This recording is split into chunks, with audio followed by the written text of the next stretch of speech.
सनातन धर्म में हर माह के कृष्ण और शुक्ल पक्ष की सभी तिथियों का विशेष महत्व है, जिनमें एकादशी तिथि भी शामिल है। वैदिक पंचांग के अनुसार अश्विन माह के शुक्ल पक्ष की एकादशी को पापाकुंसा एकादशी के नाम से जाना जाता है।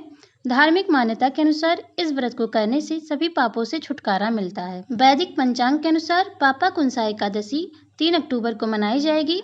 इस दिन भगवान विष्णु और माँ लक्ष्मी की पूजा अर्चना करने का विधान है। साथ ही विधि पूर्वक व्रत भी किया जाता है। धार्मिक मान्यता के अनुसार पापाकुंसा एकादशी व्रत करने से साधक के जीवन में सुख शांति बनी रहती है और सभी दुखों से छुटकारा मिलता है। पापाकुंसा एकादशी व्रत कथा।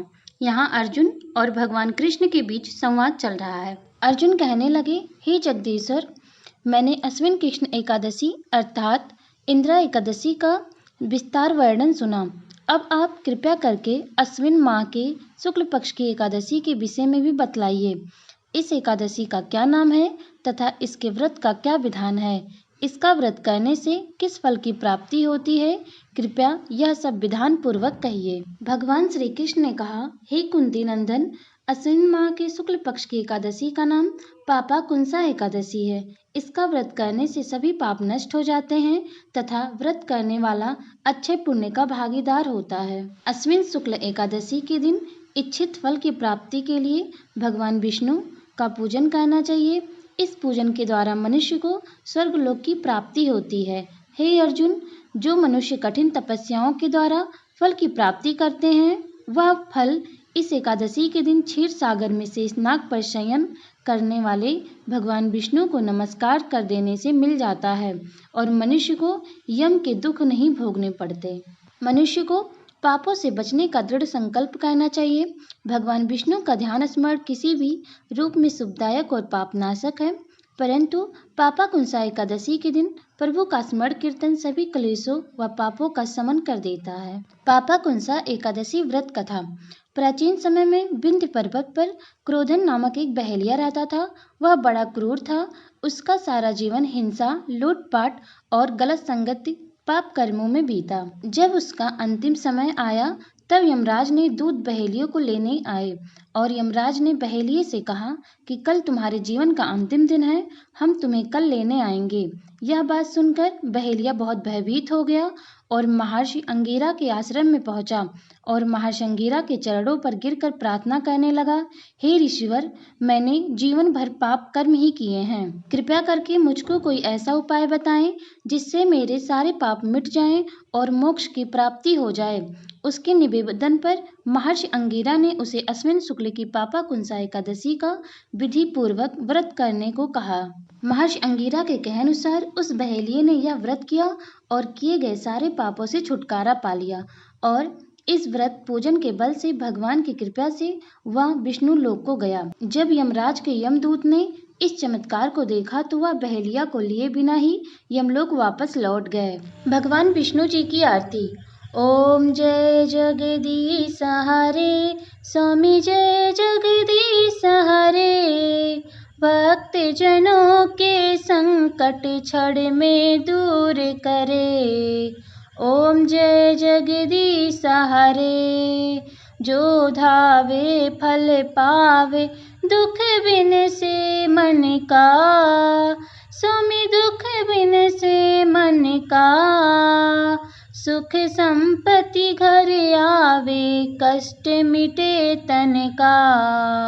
ओम जय जगदीश हरे, स्वामी जय जगदीश हरे, मात पिता तुम मेरे, शरण गहूँ मैं किसकी, स्वामी शरण गहूँ मैं किसकी, तुम बिन और न दूजा, आस करूँ मैं जिसकी। ओम जय जगदीश हरे, स्वामी जय जगदीश हरे, तुम पूर्ण परमात्मा, तुम अंतर्यामी, स्वामी तुम अंतर्यामी, पार ब्रह्म परमेश्वर तुम सबके स्वामी। ओम जय जगदीश हरे, स्वामी जय जगदीश हरे, तुम करुणा के सागर तुम पालन करता, स्वामी तुम पालन करता। मैं सेवक तुम स्वामी कृपा करो भरता। ओम जय जगदीश हरे, स्वामी जय जगदीश हरे। तुम हो एक अगोचर सबके प्राणपति, स्वामी सबके प्राणपति। किस विधि मिलूं दया मैं तुमको मैं कुमति। ओम जय जगदीश हरे, स्वामी जय जगदीश हरे। दीन बंधु दुख हरता तुम रक्षक मेरे, स्वामी तुम रक्षक मेरे। अपने हाथ उठाओ द्वार पड़ा तेरे। ओम जय जगदीश हरे, स्वामी जय जगदीश हरे। विषय विकार मिटाओ पाप हरो देवा, स्वामी पाप हरो देवा। श्रद्धा भक्ति बढ़ाओ संतन की सेवा। ओम जय जगदीश हरे, स्वामी जय जगदीश हरे। तन मन धन और जीवन सब कुछ है तेरा, तेरा तुझको अर्पण क्या लागे मेरा। ओम जय जगदीश हरे, श्री स्वामी की आरती जो कोई नर गावे, स्वामी जो कोई नर गावे। कहत शिवानंद स्वामी सुख संपत्ति पावे।